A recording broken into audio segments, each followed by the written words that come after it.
Hello everyone, good morning. एक बार फिर से आप सभी का क्रेजी जीके ट्रिक के डेली करंट अफेयर की सीरीज में स्वागत है।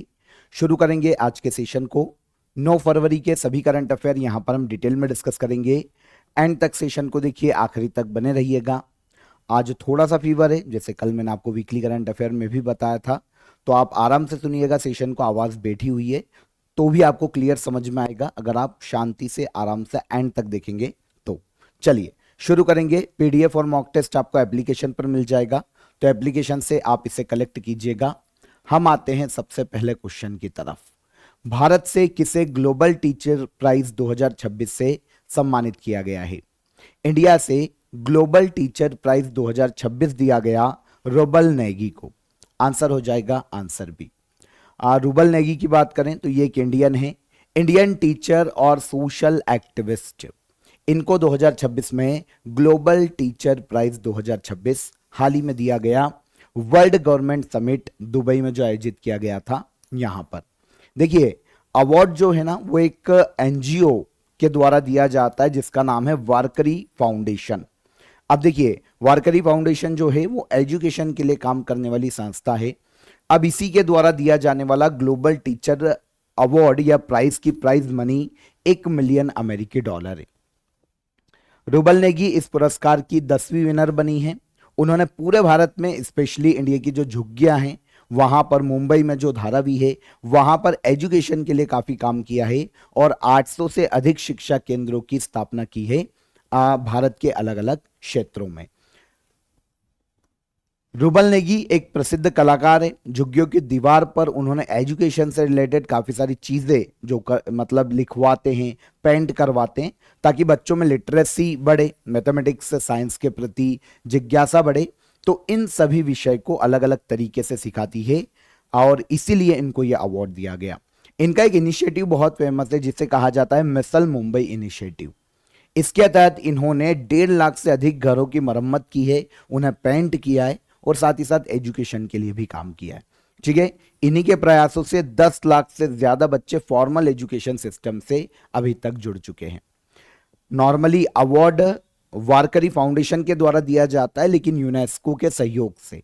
इंपॉर्टेंट इसलिए हो जाता है क्योंकि ये नोबेल पीस जो एजुकेशन के क्षेत्र का नोबेल कहलाता है ना। जैसे नोबेल दिया जाता है, इसे एजुकेशन के क्षेत्र का नोबेल ही कहा जाता है।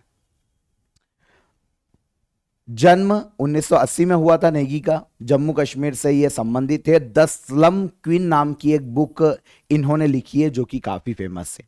ठीक है, अब यहां पर ग्लोबल टीचर प्राइज, जैसा कि मैंने आपको बताया, पूरे वर्ल्ड में एक्सेप्शनल टीचर्स जिन्होंने बहुत ही शानदार काम किया हो, अलग लेवल का काम किया हो, ऐसे किसी टीचर को, किसी व्यक्ति को दिया जा सकता है। 2015 में शुरू किया गया था वारकरी फाउंडेशन के द्वारा। वारकरी फाउंडेशन एक ग्लोबल चैरिटेबल फाउंडेशन है, एनजीओ की तरह काम करता है एजुकेशन के लिए। इसकी स्थापना की गई थी 2010 में। इसका हेडक्वार्टर लंदन में देखने को मिलता है। ठीक है, इसके एक इंडियन ही इसके संस्थापक थे, सनी वारकरी। भारतीय मूल के, शिक्षा के क्षेत्र में प्रसिद्ध, एक बहुत ही फेमस समाज सेवी। 100% बीमा कवरेज हासिल करने वाला भारत का पहला जिला कौन सा बना है? 100% बीमा कवरेज हासिल करने वाला इंडिया का पहला जिला बना है अलवर। कहां का है ये? राजस्थान का। राजस्थान का अलवर इंडिया का पहला ऐसा जिला बना है जिसने 100% इंश्योरेंस कवरेज को हासिल किया है। मतलब यहां पर जितने भी लोग हैं, 100% लोगों का बीमा कवर कंप्लीट है। इंडियन गवर्नमेंट और इडई, जिसे insurance regulator and regulatory and development authority of India के नाम से जाना जाता है, इनकी एक संयुक्त परियोजना है 100% इंश्योरेंस कवरेज वाली। ओके, तो इसी के तहत राजस्थान के अलवर ने यह उपलब्धि हासिल की है। जो संयुक्त अभियान चलाया जा रहा है, जो संयुक्त पहल है, इसका उद्देश्य है कि भारत की आजादी के 100वें वर्ष में, मतलब 2047 तक, इंडिया के सभी लोगों का बीमा कवर उनको दिया जा सके। हर नागरिक को बीमा सुरक्षा प्रदान करना इसका मुख्य उद्देश्य है ना। तो 2047 तक सभी के लिए बीमा दिया जा सके, इसी रोड मैप के तहत इंडिया का पहला जिला जिसने 100% इंश्योरेंस कवरेज रेशियो को प्राप्त किया है, यह है राजस्थान का अलवर। अच्छा, इंश्योरेंस फॉर ऑल बाय 2047, ये एक इनिशिएटिव है जिसकी हमने बात की थी। इंडियन गवर्नमेंट का इनिशिएटिव है और इसकी शुरुआत 2023 में की गई थी। ईडाई जो कि insurance regulatory and development authority of India है, इसने ऑफिशियली अनाउंस किया था इंश्योरेंस फॉर ऑल बाय 2047 इस इनिशिएटिव को, और इसी के तहत इंश्योरेंस सेक्टर के लिए काम किया जा रहा है। रेगुलेटरी संस्था कौन है? तो ये है insurance regulatory and development authority of India, ईडई के नाम से पुकारी जाती है। इंडिया में इंश्योरेंस सेक्टर को रेगुलेट करने वाली सबसे बड़ी संस्था है। इसकी स्थापना 1999 में की गई थी, ईडई एक्ट 1999 के तहत। इंडियन गवर्नमेंट के मिनिस्ट्री ऑफ फाइनेंस के अंतर्गत ये आती है और इसका हेडक्वार्टर तेलंगाना के हैदराबाद में देखने को मिलता है। बीमा सेक्टर को बूस्ट करना, सोशल सिक्योरिटी सुनिश्चित करना इस संस्था का मुख्य कार्य है। आगे आइए, ऑफर ऑफ द डे में आप सभी के लिए इंग्लिश का रिकॉर्डेड बैच यहां पर अवेलेबल है। इंग्लिश के लिए आपको पता है एसएससी में वनडे एग्जाम में इंग्लिश के काफी क्वेश्चन आते हैं, वोकैबुलरी आपसे पूछी जाती है और अदर काफी क्वेश्चन आपको देखने को मिलते हैं जिसमें स्कोर किया जा सकता है। तो आप सभी के लिए इंग्लिश का रिकॉर्डेड बैच आप यहां पर ज्वाइन कर सकते हैं। वीडियो लेक्चर्स आपको मिल जाएंगे रिकॉर्डेड, साथ ही साथ हर टॉपिक की आपको पीडीएफ भी यहां पर मिल जाएगी। डिस्क्रिप्शन में मैंने आपको इसकी लिंक दे दी है, वहां पर आप क्लिक कीजिए और डायरेक्ट इसे अवेल कीजिए। ओके, डिस्क्रिप्शन में लिंक है, क्लिक कीजिए और अवेल कीजिए।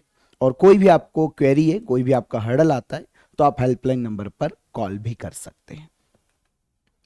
भारत का पहला राज्य कौन सा है जिसने अलग एल्डरली बजट की घोषणा की है? इंडिया का पहला राज्य जिसने बुजुर्गों के लिए एक अलग बजट का अनाउंसमेंट किया है और यह राज्य हो गया भारत का केरला राज्य। मतलब बुजुर्गों के लिए जो उनकी पेंशन है या उनके हेल्थ से संबंधित जो भी उनको बेनिफिट दिए जाने हैं उसके लिए एक अलग से बजट लेकर आई है केरला गवर्नमेंट। अभी केरला ने अपना जो फाइनेंस बजट है 2026-27 का ईयरली बजट उसे पेश किया है। फाइनेंस मिनिस्टर है केरला के एन बालागोपाल। इन्होंने इस बजट को पेश किया और इसमें भारत का एक केरला के लिए एक एल्डरली बजट निकाला है। तो केरला भारत का पहला ऐसा राज्य बन गया जिनमें बुजुर्गों के लिए भी एक अलग से बजट है। बजट के लिए 46,236 करोड़ रुपए की राशि आवंटित की गई है और टोटल बजट का ये ऑलमोस्ट 19% कवर करता है। जितना भी बजट है केरला का उसका 19% अकेले बुजुर्ग व्यक्तियों को दिया गया है राज्य में। बजट का 68% हिस्सा पेंशन भुगतान पर खर्च होगा। ऑल ओवर 68% तो बुजुर्गों की पेंशन पर ही खर्च किया जाने वाला है। इसके अलावा हेल्थ केयर, वेलनेस, टूरिज्म और अदर चीजों पर भी खर्च किया जाएगा। तो एल्डरली बजट आप समझ गए हैं, ऐसा बजटरी टूल जो कि स्पेशली बुजुर्गों के लिए 50+ जिनकी एज है उनको लिए लाया गया है ताकि उनकी pension, health care, social security in सभी को सुनिश्चित किया जा सके। तो इंटरेस्टिंग है, लाने वाला कौन? केरल भारत का पहला राज्य है। ICC under 19 men's cricket world cup 2026 का खिताब किस देश ने जीता है? ICC under 19 men's cricket world cup 2025 का हाल ही में खिताब जीता है इंडिया ने। ये क्वेश्चन हमने कवर नहीं किया था सैटरडे को, आज हम इसको कवर कर रहे हैं। ICC under 19 men's cricket world cup है, इंडिया ने इसे जीता है। यहां पर देखिए 2-3 तरीके से क्वेश्चन आते हैं।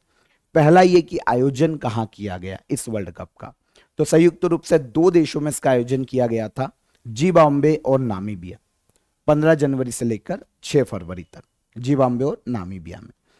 अब फाइनल कहां खेला गया? तो फाइनल खेला गया जिम्बाब्वे के हरारे में। फाइनल खेला गया इंडिया और इंग्लैंड के बीच में। ICC under 19 men's cricket world cup 2026 में इंडिया विनर रहा और इंग्लैंड रनर अप रहा है। इंडिया हो गया विनर और इंग्लैंड हो गया रनर अप। ठीक है, तो हमने जो स्कोर दिया था वो बहुत ही बड़ा स्कोर था, अभी हम बात करेंगे। और वेवर सूर्यवंशी ने यहाँ पर एक इतिहास भी बनाया, उसकी भी बात करेंगे। लेकिन पहले हमको ये समझ में आए कि ये 6th एडिशन है इस टूर्नामेंट का जो कि हमने जीता है। मतलब ये हमारा 6ठा अंडर 19 वर्ल्ड कप खिताब है, 6ठा। भारत ने इससे पहले सन 2000, 2008, 2012, 2018 और 2022 में भी ट्रॉफी अपने नाम की थी और अब 2026 में भी इंडिया ने इसका खिताब जीता है। रनर अप इंग्लैंड थी, इंग्लैंड की टीम थी। भारतीय टीम ने पहले बल्लेबाजी की, हमने 411 रन बनाए 9 विकेट खोकर, काफी बड़ा स्कोर था। तो इसके एवज में अगर हम इंग्लैंड की बात करें तो वो काफी कम रन बना पाई, और वैभव सूर्यवंशी जो कि केवल 14 साल के हैं, इन्होंने एक रिकॉर्ड अपने नाम किया है, 175 रन बनाए हैं 80 बॉल पर। और आपको पता है अंडर 19 वर्ल्ड कप फाइनल में शतक लगाने वाले सबसे कम उम्र के खिलाड़ी बने हैं वैभव सूर्यवंशी, है ना। तो फाइनल का आज तक का अंडर 19 वर्ल्ड कप का सबसे बड़ा स्कोर भी हमने ही बनाया है। यहां पर ICC under 19 cricket world cup ICC इसका आयोजन करवाता है। 19 साल से कम उम्र के जो खिलाड़ी है वो यहां पर पार्टिसिपेट करते हैं, और इस वर्ल्ड कप का आयोजन हर 2 साल में किया जाता है। फर्स्ट अंडर 19 वर्ल्ड कप 1988 में आयोजित किया गया था। इंटरनेशनल क्रिकेट काउंसिल इसका आयोजन करवाती है। पूरे वर्ल्ड में क्रिकेट खेलों को रेगुलेट करने वाली सबसे बड़ी संस्था है। स्थापना 1909 में की गई थी। हेडक्वार्टर यूएई के दुबई में देखने को मिलता है, और अध्यक्ष या चेयरमैन है जय शाह। इसी के साथ अभी विमेन जो WPL है वो भी खेला गया था, है ना। विमेन प्रीमियर लीग 2023 में ये शुरू हुई थी, इस बार ये चौथा एडिशन था विमेंस प्रीमियर लीग का। रॉयल चैलेंजर बेंगलुरु ने विमेंस प्रीमियर लीग 2026 का खिताब जीता है। इंटरेस्टिंग, रॉयल चैलेंजर बेंगलुरु ने दिल्ली कैपिटल को 6 विकेट से हराया, और दूसरा खिताब है ये रॉयल चैलेंजर बेंगलुरु का। 4 सीजन में 2 बार जीत चुकी है रॉयल चैलेंजर बेंगलुरु की विमेन टीम। तो ये दूसरा खिताब है 2026 में। स्मृति मंधाना जो कि रॉयल चैलेंजर बेंगलुरु की कैप्टन है, ये प्लेयर ऑफ द मैच बनी है, क्योंकि इन्होंने 41 बॉल पर 87 रन बनाए हैं इस पूरे टूर्नामेंट में, मतलब इस पूरे फाइनल मैच में, टूर्नामेंट नहीं फाइनल मैच में। तो player of the match final में कौन रही? Smriti Mandhana. Winner Royal Challenger Bengaluru, और runner up Delhi capital. Badminton Asia team championship 2026 का आयोजन कहां किया जा रहा है? बैडमिंटन एशिया टीम चैंपियनशिप 2026 का आयोजन किया जा रहा है चीन के किंगदाओ शहर में। बैडमिंटन का टूर्नामेंट है, चीन के किंगदाओ शहर में, यह अभी शुरू हुआ है। एक कॉन्टिनेंटल टीम इवेंट है जिसमें मेंस और विमेंस दोनों ही टीमें पार्टिसिपेट करती है। यहां पर जो इंडियन विमेन टीम है ना, इस बार डिफेंडर चैंपियन है या फिर डिफेंडिंग चैंपियन है। अभी हम बात करेंगे, लास्ट ईयर ये जीत के आई थी, लास्ट जो सीजन हुआ था। अभी जो हो रहा है बैडमिंटन एशिया टीम चैंपियनशिप जो छठा सीजन है, इसमें क्या हुआ है कि जो stars of the women's team है, मतलब विमेंस टीम में जो प्लेयर शामिल है बैडमिंटन के, तन्वी शर्मा, कभी क्वेश्चन आ जाए तो याद रखिएगा कि बैडमिंटन प्लेयर है। मालविका बंसोड और त्रिशा जॉली, गायत्री गोपीचंद्र, ये सभी हमारे स्टार बैडमिंटन खिलाड़ी हैं। इनके अलावा मेंस टीम में लक्ष्य सेन, सात्विक साईराज रंकी रेड्डी, चिराग शेट्टी, दुनिया के टॉप डबल्स की जोड़ी है, और किदाम्बी श्रीकांत, ये शामिल किए गए। तो ये चीन के किंगदाओ शहर में आयोजित किया जा रहा है बैडमिंटन एशिया टीम चैंपियनशिप, है ना। आयोजन कौन करवाता है? आयोजन करवाने वाली संस्था है एशियन बैडमिंटन कॉन्फेडरेशन, जो कि एशिया में बैडमिंटन खेलों का आयोजन करवाती है। इसने इस चैंपियनशिप की शुरुआत 2016 में की थी, और 2016 से नॉर्मली 2 साल की गैप में इसका आयोजन किया जाता है। जो 5th एडिशन था बैडमिंटन एशिया टीम चैंपियनशिप का, वो आयोजित किया गया था 2024 में मलेशिया में। ये 5th एडिशन है, क्योंकि अभी तो चल रहा है, जब उसकी मेडल टेली आएगी या कोई जीतेगा तो हम बात करेंगे। यहां पर बैडमिंटन एशिया टीम चैंपियनशिप 5वां एडिशन 2024 की बात करते हैं तो इसका खिताब चीन ने जीता था, और वहीं पर badminton Asia women's team championship 2024 की बात करते हैं तो इसका खिताब इंडिया ने जीता फाइनल में थाईलैंड की टीम को हराकर। तो इंडिया यहां पर विनर रहा और थाईलैंड यहां पर रनर अप रहा है। ओके, ये 5th badminton Asia women's team championship है। केंद्रीय मंत्री राजनाथ सिंह ने अर्जेंटीना स्थित माउंट एकांकागुआ के लिए संयुक्त पर्वतारोहण अभियान को हरी झंडी दिखाई है। माउंट एकांकागुआ किस महाद्वीप की पर्वत चोटी है या सर्वोच्च चोटी है? तो वैसे माउंट एकांकागुआ को हमने कुछ सेशंस पहले ही पढ़ा है, अभी सुर्खियों में क्यों है? हमारे जो केंद्रीय मंत्री है रक्षा मंत्री राजनाथ सिंह, उन्होंने अर्जेंटीना के माउंट एकांकागुआ के लिए एक संयुक्त पर्वतारोहण अभियान की शुरुआत की है, इंडियन माउंटेनर जो हैं उनको प्रमोट करने के लिए। माउंट एकांकागुआ साउथ अमेरिका महाद्वीप की सबसे ऊंची चोटी है, दक्षिण अमेरिका महाद्वीप की। ठीक है, देखिए अभी जो जॉइंट माउंटेनरिंग जो कैंपेन शुरू किया गया है उसका 6 मेंबर की टीम है, लीड करेंगे कर्नल हेमचंद्र सिंह। और अभियान का उद्देश्य है कि इंडियन माउंटेनर के साहस और कौशल को दुनिया तक पहुंचाया जा सके, इंडियन जो माउंटेनर है उनको प्रमोट किया जा सके और युवाओं में एडवेंचर एक्टिविटीज के प्रति उन्हें अवेयर किया जा सके। तो ये पूरा एक कैंपेन चलाया जा रहा है। माउंट एकांकागुआ हमारी टीम जाने वाली है, जो कि हमारे पर्वतारोहियों की टीम है, वो यहाँ पर जाएगी और इन्हीं के माध्यम से ग्लोबल लेवल पर भारत का जो साहस है वो प्रदर्शित किया जाएगा। माउंट एकांकागुआ, इसी से हमारा क्वेश्चन है, दक्षिण अमेरिका महाद्वीप की सर्वोच्च चोटी है ना, साउथ अमेरिका की सबसे ऊंची चोटी है, जो कि साउथ अमेरिका और पश्चिमी गोलार्ध की भी सबसे ऊंची चोटी है। एशिया के बाहर यह सबसे ऊंची चोटी मानी जाती है। एशिया के अगर हम पर्वत चोटियों को छोड़ दें तो एशिया के बाहर सबसे ऊंची चोटी है। इसकी ऊंचाई 6,961 मीटर तक है। ठीक है, अर्जेंटीना देश में देखने को मिलती है, दक्षिण अमेरिका में। और किस माउंटेन रेंज पर है? तो ये एंडीज पर्वतमाला पर स्थित है। अभ्यास वायु शक्ति 2026 किससे संबंधित है? अभ्यास वायु शक्ति नाम से समझ में आ जाएगा कि ये इंडियन एयरफोर्स की एक एक्सरसाइज है। Answer C. तो फरवरी मंथ में एक्सरसाइज वायु शक्ति का आयोजन किया जाने वाला है। आयोजन कहां किया जाएगा? तो आयोजन किया जाएगा Pokhran field firing range, Rajasthan के जैसलमेर में। राजस्थान के जैसलमेर में पोखरण फील्ड फायरिंग रेंज है। यहां पर 27 फरवरी को आयोजित किया जाएगा इंडियन एयरफोर्स का सबसे बड़ा एयर कॉम्बैट एक्सरसाइज, जिसका नाम है वायु शक्ति। जो हमारी एयरफोर्स है वो अपनी क्षमता का यहां पर प्रदर्शन करेगी, तो उससे ज्यादा हमारे जो एयरक्राफ्ट है यहां पर पार्टिसिपेट करेंगे, जैसे राफेल, सुखोई 30, तेजस, मिराज, है ना, ये सभी यहां पर आएंगे। और पूरे वर्ल्ड से 40 देशों के जो डेलीगेट्स थे यहां पर आने वाले हैं हमारी इंडियन एयरफोर्स की इस प्रदर्शनी को देखने। तो भारत का स्वदेशी प्रचंड अटैक हेलीकॉप्टर भी पहली बार रॉकेट फायरिंग का प्रदर्शन करने वाला है, ये भी हमारे इंडियन एयरफोर्स में शामिल है। उद्देश्य यह है कि इंडियन एयरफोर्स की ऑफेंसिव और डिफेंसिव एयर पावर, जो हमारी जो एयरफोर्स है उनकी जो क्षमता है, उनका जो पावर है, उसको वर्ल्ड के सामने प्रदर्शित करना, इस एक्सरसाइज को आयोजित किए जाने का मुख्य उद्देश्य है। तो नाम रखा गया है वायु शक्ति 2026। इंडियन एयरफोर्स की एक्सरसाइज से फरवरी के मंथ में इसका आयोजन किया जाएगा Pokhran field firing range, Rajasthan के जैसलमेर में। वर्ल्ड पल्सेस डे हर साल किस तारीख को मनाया जाता है?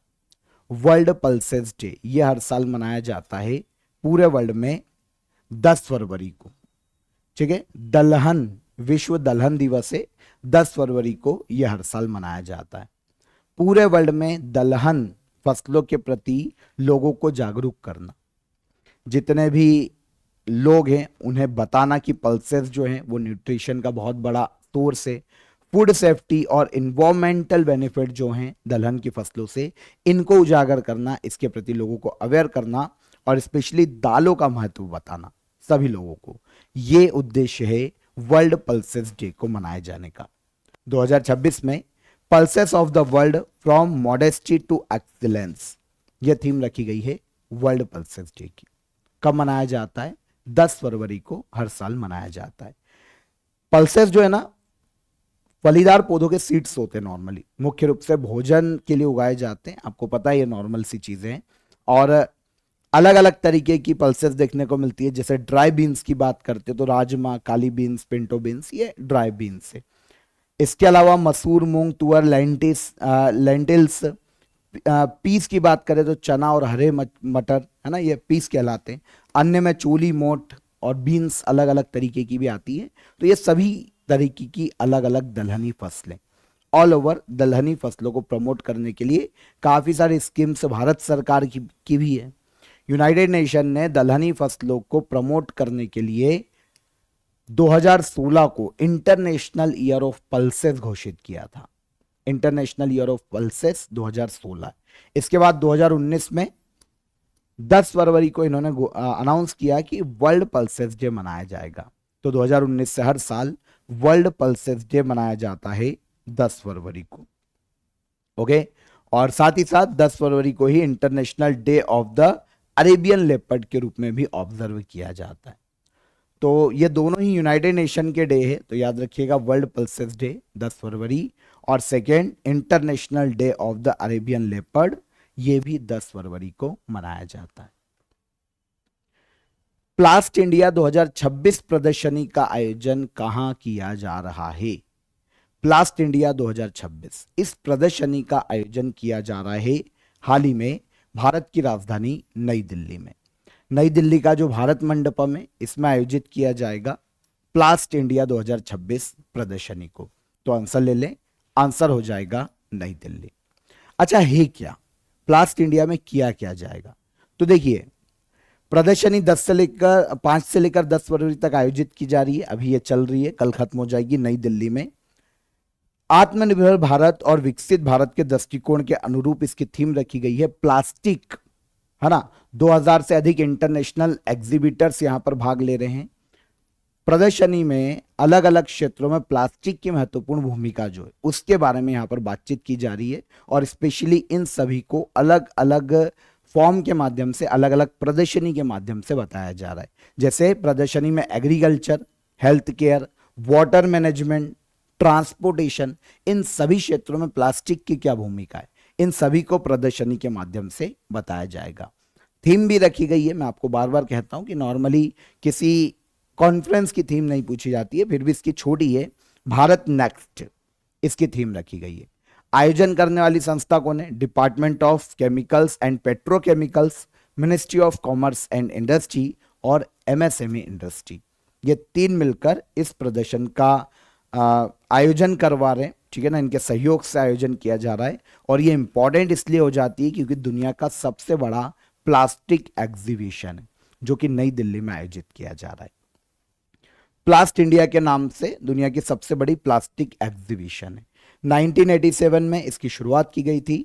फर्स्ट प्लास्ट इंडिया एग्जीबिशन 1990 में आयोजित किया गया था। शुरुआत 1987 में हुई थी, लेकिन पहली बार इसका जो एग्जीबिशन है वो 1990 में आयोजित किया गया था। तब से यह आयोजित किया जा रहा है। ऑब्जेक्टिव मैंने आपको बता ही दिया। सपोर्ट करने वाले डिपार्टमेंट कौन कौन हैं जिनके सहयोग से आयोजित किया जा रहा है, ये भी हमने डिस्कस कर लिया।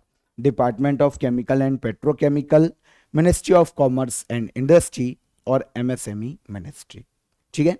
तो 9 फरवरी के सभी करंट अफेयर यहाँ पर डिटेल में हमने डिस्कस किए, एक एक फैक्ट को समझा, एक एक क्वेश्चन को समझा। अब हम चलते हैं, अच्छा 10वां क्वेश्चन हमारा बच्चा है शायद, एक सेकंड रुकिएगा। ओके, 9th हुआ है तो 10th क्वेश्चन भी हम देख लेते हैं। हाल ही में लॉन्च हुई पुस्तक रिक्लेमिंग इनक्रेडिबल के लेखक कौन है? तो एक बुक लॉन्च की गई है रिसेंटली, रिक्लेमिंग इनक्रेडिबल। इस बुक को लिखा है नवीन कुंडू ने, और यह बुक हाल ही में लॉन्च की गई।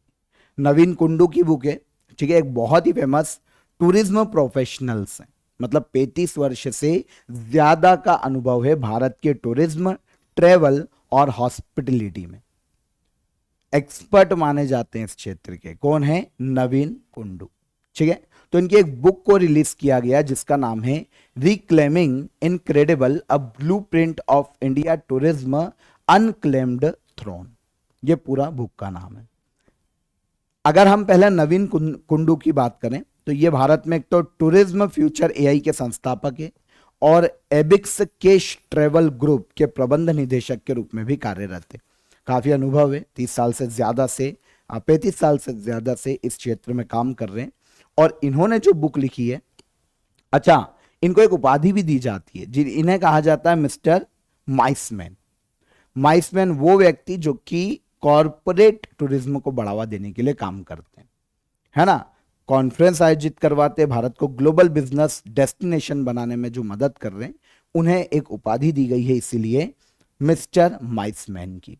और इनके द्वारा लिखित जो रिक्लेमिंग इनक्रेडिबल नाम की बुक है, उसमें 2047 तक जो इंडियन टूरिज्म सेक्टर है उसे ट्रिलियन डॉलर की इकोनॉमी में कैसे बदला जाएगा, क्या क्या प्रयास किए जाना चाहिए, किन क्षेत्रों में काम किया जाना चाहिए, इन सभी मुद्दों पर यहां पर बात की जाती है।